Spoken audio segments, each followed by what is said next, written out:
Ephesians chapter 1 verse 4. I really got this scripture wrong. I'm reading from the Amplified Version. It says, just as in his love, he chose us in Christ. That means he actually selected us for himself as his own before the foundation of the world, so that we would be holy.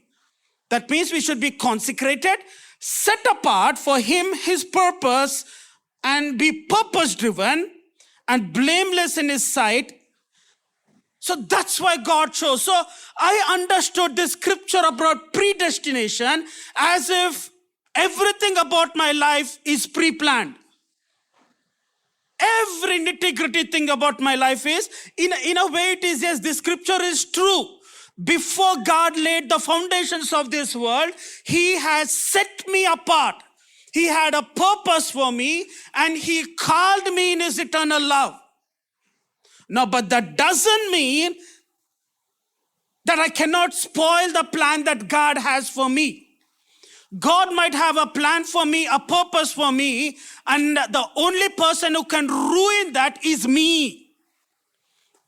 I can reject the plan of God. For God's will and for God's purpose to come to pass in my life, that purpose has to be chosen. I have to make a choice. I have to accept it, and then I have to follow it. Only then it will come to pass in my life. We can miss the purpose of God. Listen to this very carefully. Before God laid the foundations of this creation, he called us. He had a plan for us. He has a purpose for us. But if we do not accept the plan, if we do not pursue it and follow it, we will miss the plan of God for our lives. We call it the choice. The choice. Time and again the Bible talks about it. Time and again the Bible refers to it. God gave us a choice. Read the book of Genesis. God gave mankind the choice, the freedom to choose. So for God's will, that God presents in front of us, we can either accept it or reject it. We can either choose to obey God or disobey God. We can follow what the plan that God has for us, or we can ignore the plan that God has for us. God gave us that free will, and he respects that free will. If we say yes, he will respect the decision we made. If we say no, even then he will respect it, but we will be paying the consequence of it. It's important for us to know this. Why? Because on whatever choice we make depends our future. Whatever we are going to become depends on the choices that we are making right now. God promised Abraham. God promised Isaac, Jacob, telling that I will take you into a land that flows with milk and honey. When for 400 years the Israelites were slaves in Egypt, God had that plan in his mind. The Israelites cried out in bondage. The Lord delivers them, and now they stand on banks of River Jordan, about to cross into the promised land. And they are as they are ready to cross into the promised land, God reminds them something. Let me read Deuteronomy chapter 30, verse 15 onwards. I'm reading it from the Contemporary English Version. It says, today I'm giving you a choice. So God had a plan for them. God delivered them. And just before they enter the promised land, this is what the Lord says. I am giving you a choice. You can choose life and success, or you can choose death and disaster. The choice is yours. I am commanding you to be loyal to the Lord, to live the way He has told you, to obey His laws and teachings. You are about to cross the river Jordan and take the land that He is giving you. If you obey Him, you will live and become successful and powerful. But on the other hand, you might choose to disobey the Lord and reject Him. So I am warning you that if you bow down and worship other gods, you won't have long to live. Nobody wants to fail in their lives. Everybody wants to succeed. So God put the choice to the people of Israel. I said, today I'm giving you a choice. Obey me. Be successful and prosper in the promised land. Disobey me. Bow down to foreign gods. You will not live for a long time. The commandment that He gave is, obey everything I have told you. You will live long and you will prosper. And then He says, so right now, I call the sky, the earth to be my witness that I'm offering you this choice. You will choose the Lord to make Him your prosperous and give you a long life, or will He put you under a curse and kill you? Then He says, choose life. Choose life. I'm going to talk about choices. We're going to talk about the choices that we need to make right now so that our future will be okay. Our future will be God ordained, so that we can live in the purpose and in the will of God in our future. This is one of the greatest gifts that God has given us. The power to choose. And it is also one of the greatest responsibilities over our life. Why? Because your choices will not just affect you. If you're a parent, whatever you choose will also have an impact on your children, on your families.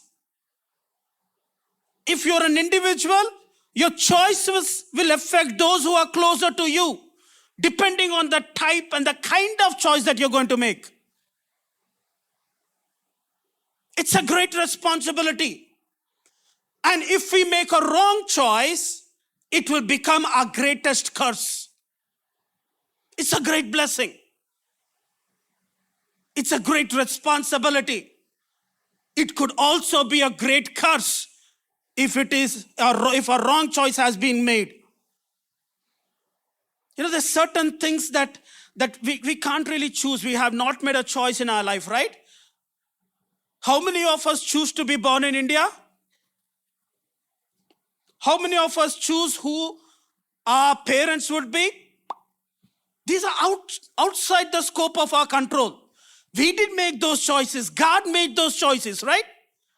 Where we will be born, what color, what race I will be born. God made that choice. So a good number of people will come and say, I am born into a very poor family. I am born into a very hostile family. That's why I'm struggling like this. No, that's not an excuse. You know, in one of these philosophers that I've been studying is somebody called as Epictetus. He lived somewhere during the time of Jesus Christ. He's Greek, and he lived somewhere during the time of Jesus Christ. He himself was born in a slave family, born as a slave. But then he made it big in his life. After he went through all that he has gone through, he made a statement telling, I do not choose my external circumstances, but I can choose how to respond to those external circumstances. I didn't choose where I was born. I didn't choose at what time I was born or to whom I was born. But I can choose how I can respond to all these things. Some of the things that are thrown at me, I didn't make those choices. The pandemic was not my choice. But I can choose how to respond to it. Desmond Tutu, he's this great South African bishop, Anglican bishop. He is known for the Truth and the Reconciliation Committee. Got a Nobel Prize for that. He also was born into what you call an apartheid era, where one race discriminated against the other. But then he said, I didn't make the choice to be born like this. I'm just born into a family like this. But then he made choices which brought about healing in a nation. We make our choices, and our choices will make us. It depends on what we choose, how we react to the situations that are thrown at us. Look at this. Two people might be going through the same crisis.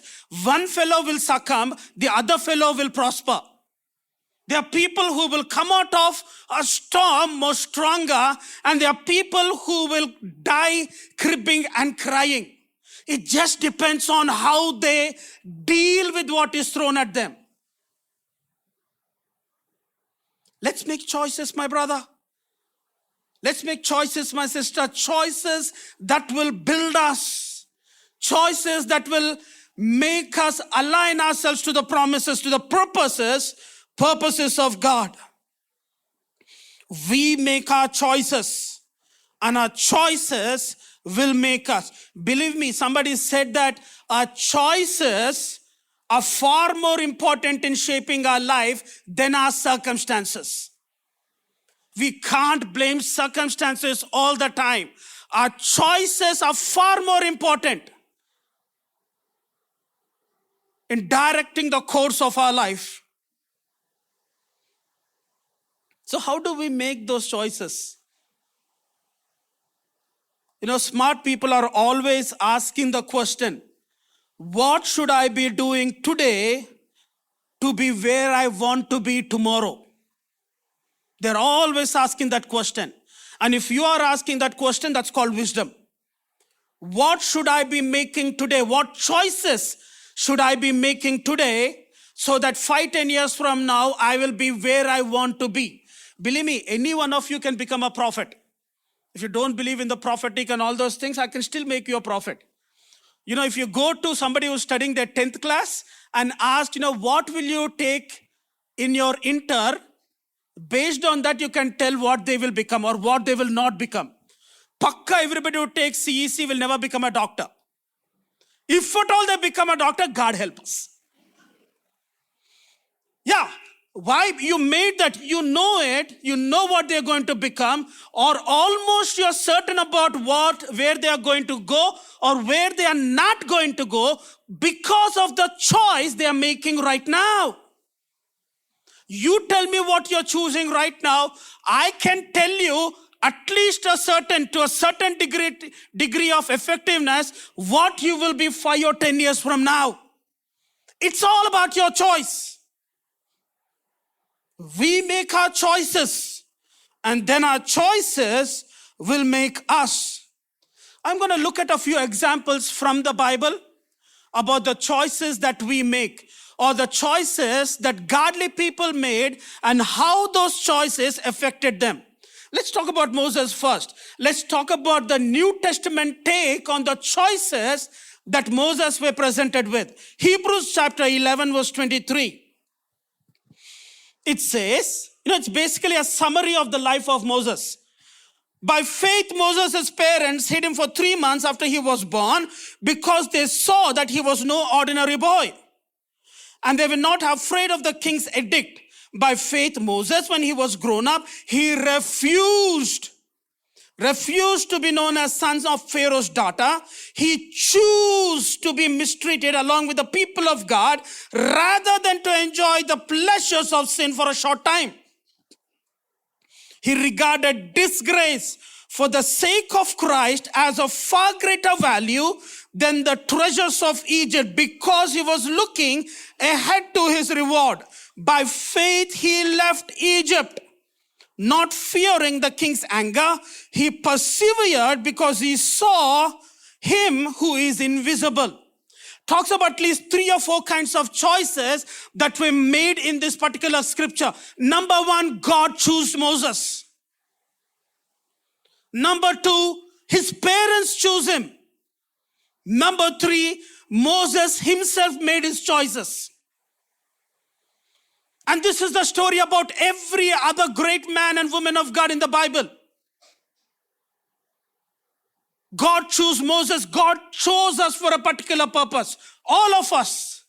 None of us can deny it. If you're alive, if you're active, that means, God chose you for a purpose.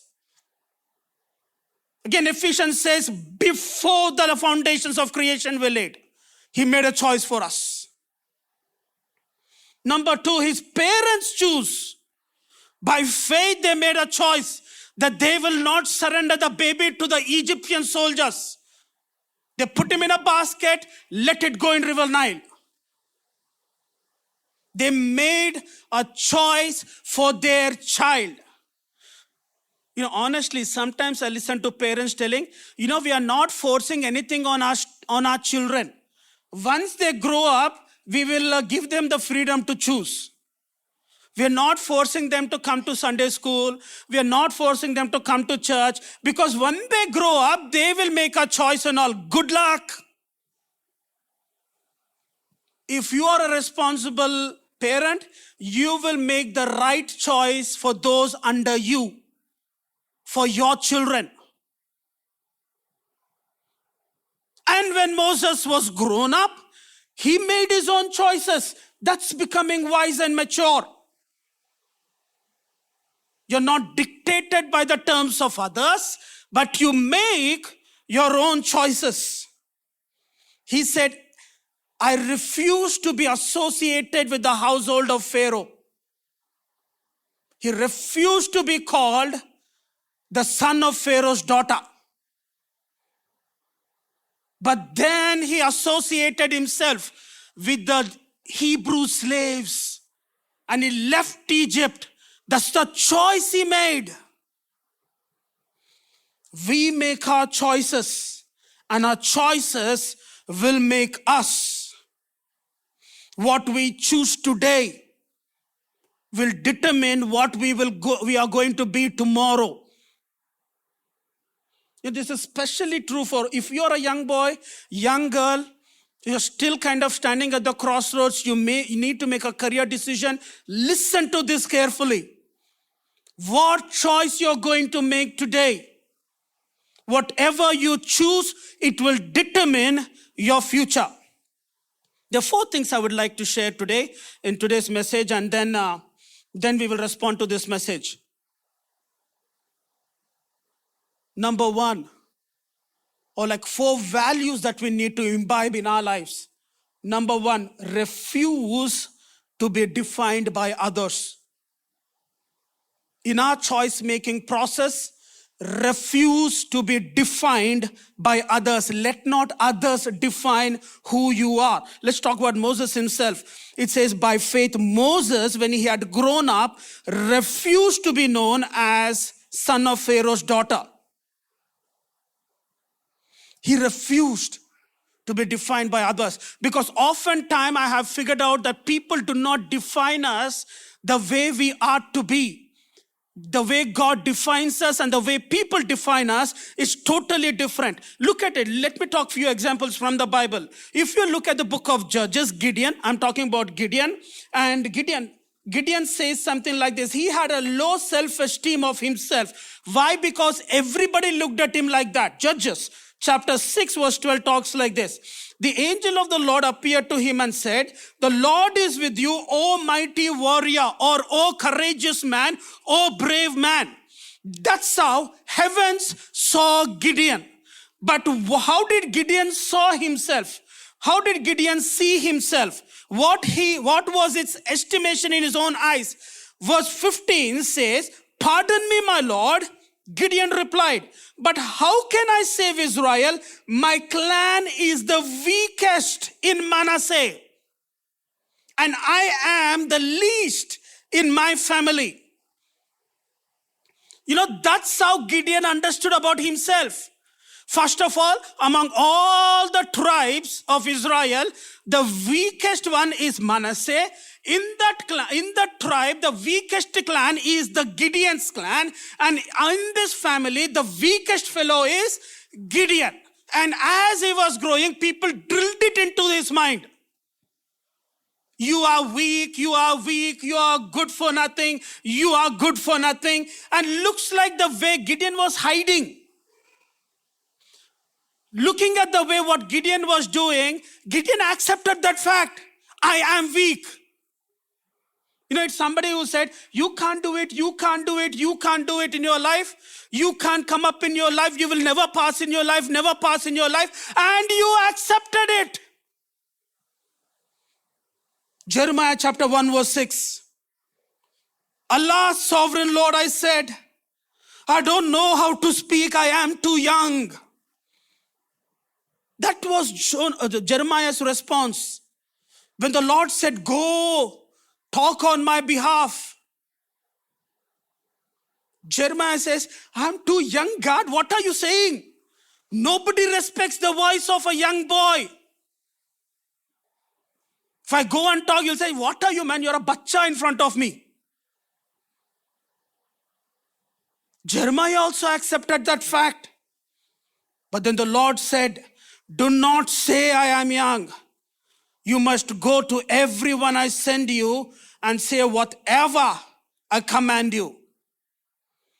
If Jeremiah accepted what the world was defining him as, he never would have risen to be a mighty prophet. You know, among all the Old Testament prophets, Jesus quotes Jeremiah the most.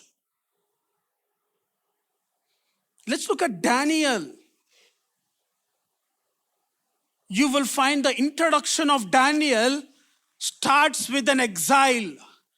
Nebuchadnezzar destroys Jerusalem. He gets slaves from there. And one or few of those slaves happen to be Daniel and his 3 friends. That's how the story begins. Bonded slaves with no freedom. A defeated nation. Babylon is an empire sold out to witchcraft. People must also told, the slaves are coming, the slaves are coming. Oftentimes with chains around their necks. That's how they were brought into Babylon. And everybody said, you're a slave, you're a slave, you're a slave. Looks at even Jesus Christ. You know what was a popular opinion about the place where Jesus comes from? You know, oftentimes the Bible calls Jesus as the Nazarene. Nazarene. But during those times, there was a popular saying. You will find it in John chapter 1 verse 46. Nathanael is the one who makes this comment. Nathanael said, Nazareth? Can anything good come from there? Can anything good come out of Nazareth?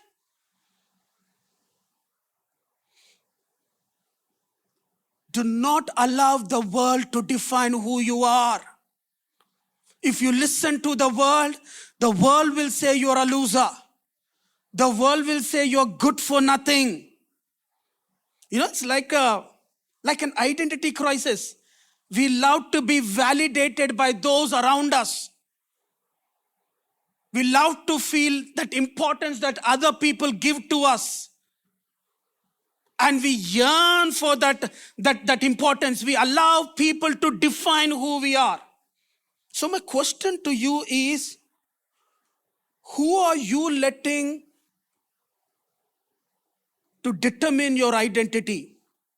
Who is it that is determining your identity?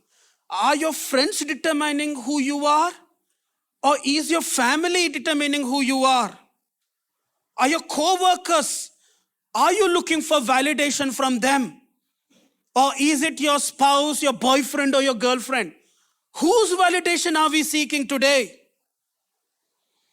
Or are you letting the competition determine who you are? You're studying just because you want people to know that you are best. Romans chapter 12 verse 2. And I came across this one version of the Bible called as the Phillips version. It reads something like this.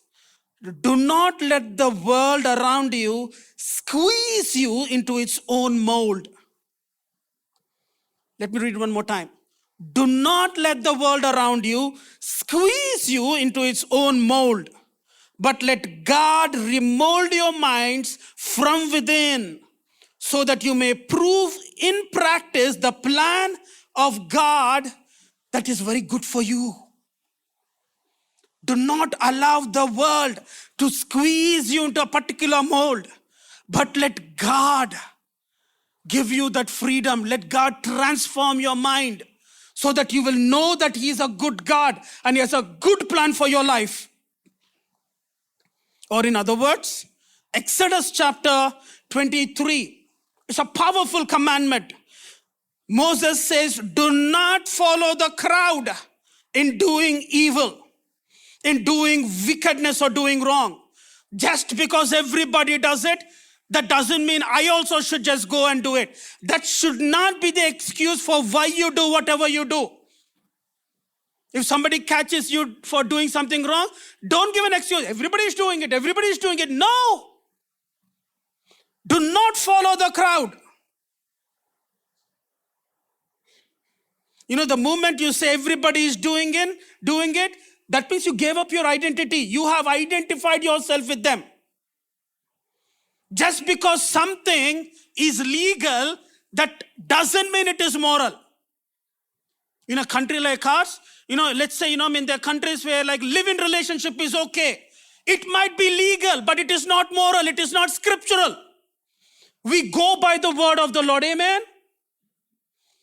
Just because something is popular, that doesn't mean you have to just blindly follow it.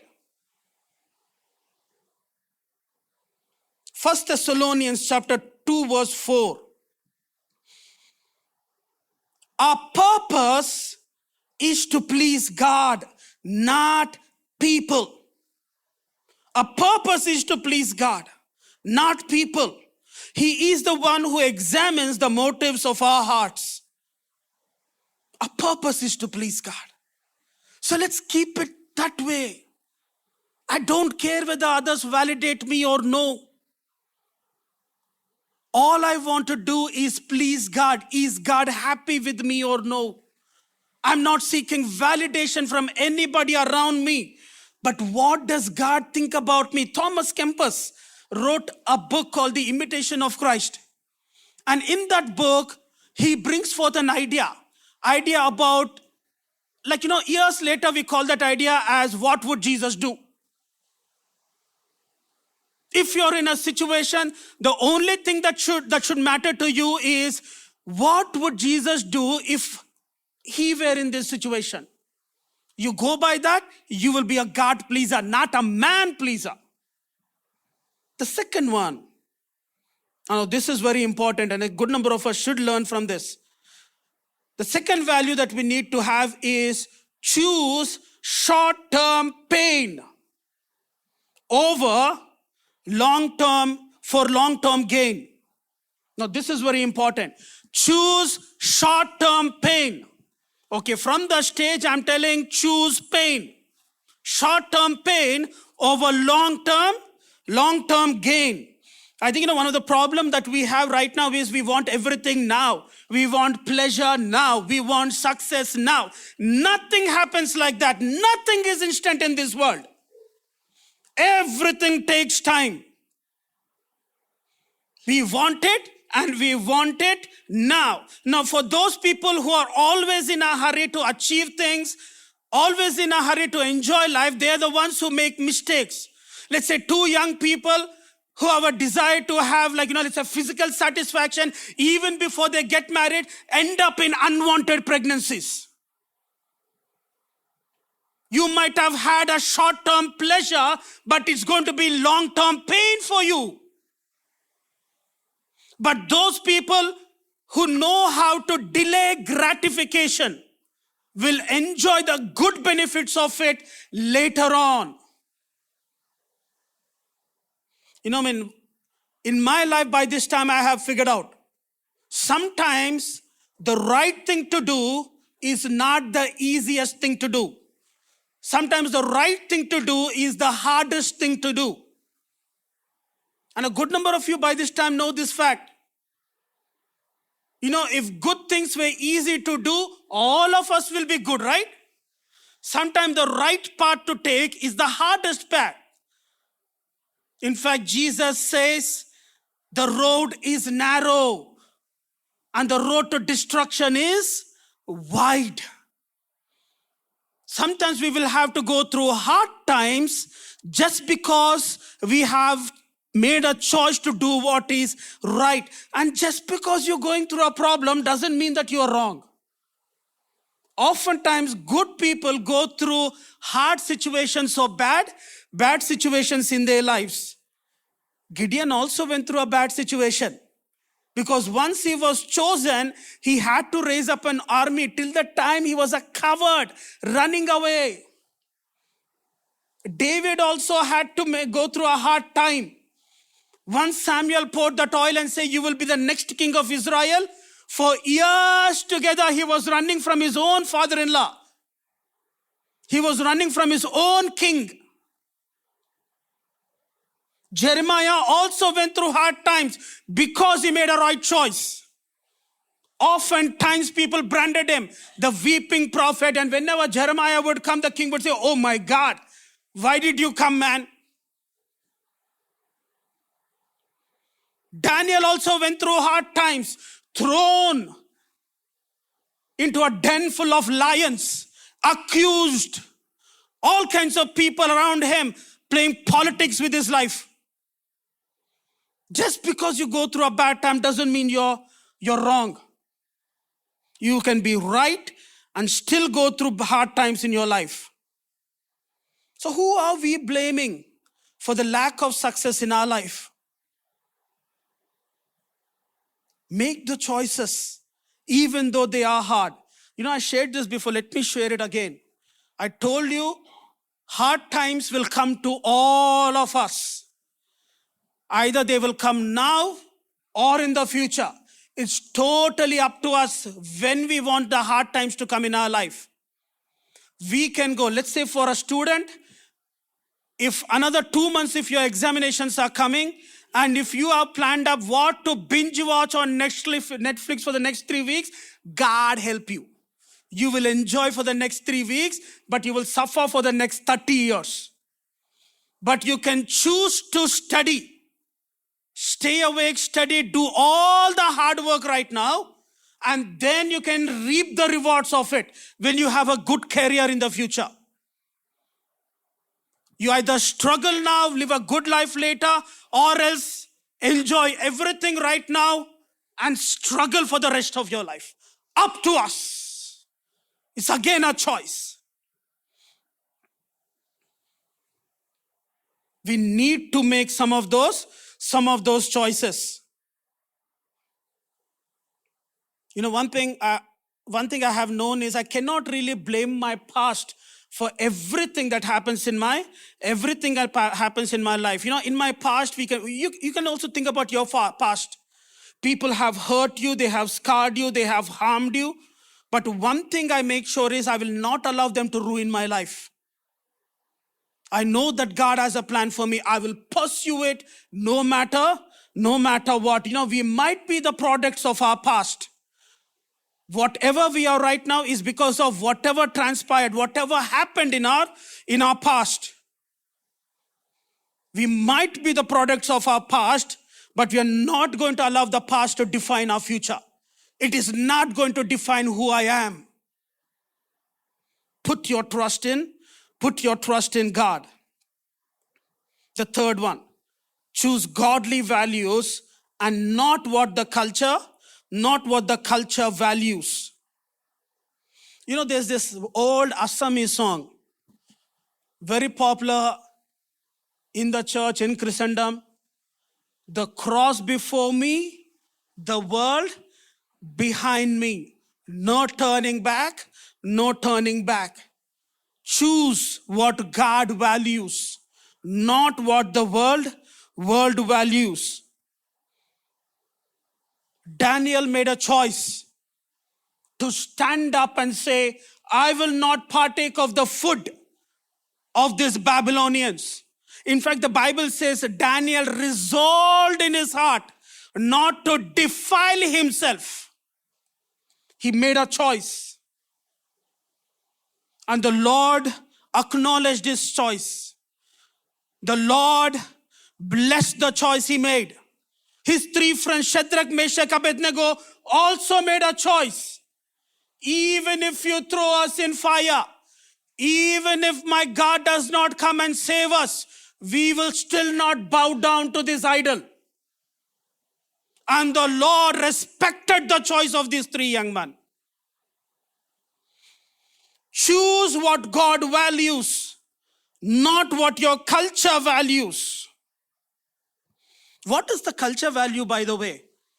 In 3 words, you can find what the world or the culture values. The lust of the flesh, the lust of the eyes, and the pride of life. That's what the world values.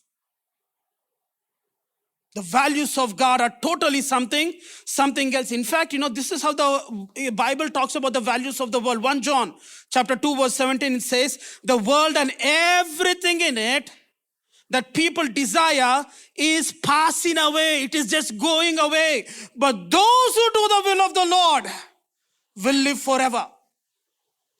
So why do you want to be participant in something which is temporary? Be a partaker of something which will stay on forever. Choose what God values. Reject what the world values or what popular culture values. The fourth and the last one. Choose to live by faith and not by fear. Choose to live a life by faith. Hebrews chapter 11 verse 27. By faith, Moses left Egypt, not fearing the king's anger. He persevered because he saw him who is invisible. Before Moses, by faith, Abraham left the land of Ur and started going towards Haran. By faith, Noah also started building an ark. 120 years he built an ark. That's an act of faith because nothing like rain happened till that moment. By faith, they started doing all these things. Nobody can please God without faith. The only way you can please God is by faith. One thing I know is the New Testament encourages us, walk by faith, not by sight. In fact, if you are scared, or let's say they say, fear erases faith and faith erases fear. If you have faith, the only thing that can shake your faith is fear. Remember when Peter was walking on the water, he looked at the waves, got scared, started sinking. But when he focused on Jesus, he started walking on the waters. Faith erases fear and fear erases faith. What will erase what in your life is a choice you need to make. You can choose to have faith in Jesus or in the things of God and walk, align your life according to the word of the Lord. Or you can let fear of man, fear of culture, fear of society design who you are, and it will lead you to your doom. Galatians chapter 2:16. No one can please God by simply obeying his law. So, we put our faith in Jesus Christ, and God accepted us because of our faith. It's faith. Walk by faith, not by fear, not by sight. 4 values that we have seen today. And I just pray that, we will have these values constantly in our life. Number 1, refuse to be defined by others. God made me. God knit me in the womb of my mother. Then why should someone else define who I am? Why should somebody say, this is who I am? The one who made me knows who I am. So I better go by what God says. I will shut myself down to the things of this world and allow God to define who I am. The second one, choose short-term pain for long-term gain. Make choices, my brother, my sister, even though they are painful. Make right choices now. Because you might go through a hard time now, but in the future, you will reap a good reward. If you have to take a stand for Jesus now, take a stand for him. If you have to struggle hard, work hard right now for your future career, for your family, work hard right now so that your future will be good and well. The third one, choose what God values, not what culture values. Just because everybody is doing something, that doesn't mean you should follow the crowd. Even if the billion people are doing something wrong, you be the one person who stands up and say, I will do what the word of the Lord says. If you are one, and if God is with you, you are the majority. You are the winner. You are the powerful one. The fourth and the last one, choose to live by faith, not by fear. Accept the plan of God for your life and choose to live by faith.